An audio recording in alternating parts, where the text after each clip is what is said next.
Hi అండి, నమస్తే. Welcome to our channel A9 tasty cooking. ఈ రోజు మన టేస్టీ కుకింగ్ లో హెల్తీగా క్విక్ గా అయిపోయే టిఫిన్ ఎలా చేసుకోవాలో ఈ వీడియోలో అయితే మీకు చూపించబోతున్నాను. మార్నింగ్ టైమ్స్ టిఫిన్స్ ఏం చేయాలో తోచినప్పుడు ఇలా అయితే చేసి పెట్టండి. సూపర్ అయితే అనేస్తారు మీ ఇంట్లో వాళ్ళు. అదేంటి అనుకుంటున్నారా? అదే అండి, ఎగ్ ఆమ్లెట్. ఈ ఎగ్ ఆమ్లెట్ ను కొద్దిగా డిఫరెంట్ గా టేస్టీగా అయితే ఎలా చేసుకోవాలో ఈ వీడియోలో అయితే మీకు చూపించబోతున్నాను. ముందుగా ఒక పెద్ద సైజు ఉల్లిపాయను తీసుకొని ఇలా చిన్న చిన్నగా అయితే కట్ చేసుకోవాలి.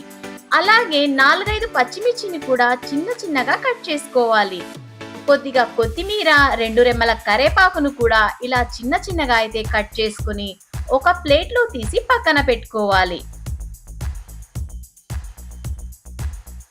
ఇప్పుడు ఒక బౌల్ తీసుకొని జల్లించుకున్న శనగపిండి 1 కప్పు వేసుకోవాలి.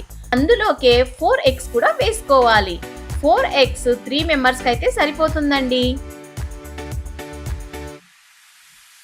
చిన్నగా కట్ చేసి పెట్టుకున్న ఉల్లిపాయ, పచ్చిమిర్చి, కొత్తిమీర, కరేపాకును కూడా వేయాలి. ఇంకా రుచికి సరిపడా సాల్ట్, కొద్దిగా పసుపు, 1/2 స్పూన్ కారం, 1 స్పూన్ ఆయిల్ కూడా వేసి ఈ మిశ్రమం మొత్తం బాగా బ్యాటర్ లాగా అయ్యే వరకు విస్క్ తో బాగా కలుపుకోవాలి. 5 నిమిషాలు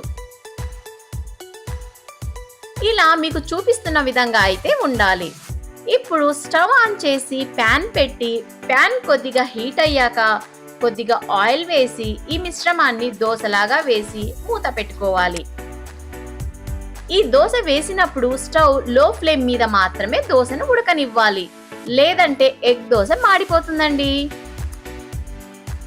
2 నిమిషాల తర్వాత తిరిగేసుకొని కొద్దిగా కాలాక ఒక ప్లేట్ లోకి తీసుకొని సర్వ్ చేసుకుంటే ఎంతో healthy and tasty egg dosa అయితే రెడీ. ఇంతే అండి, ఇంకెందుకు లేట్, మీరు కూడా మీ ఇంట్లో వాళ్ళ కోసం ఇలా చేసి పెట్టండి. సూపర్ వావ్ అయితే అనేస్తారు. అలాగే టేస్ట్ ఎలా ఉందో కామెంట్ కూడా చేయండి ప్లీజ్. అలాంటి మరిన్ని టేస్టీ వంటల కోసం మన A9 టేస్టీ కుకింగ్ ఛానల్ అయితే సబ్స్క్రైబ్ చేసుకోండి ప్లీజ్. Thanks for watching.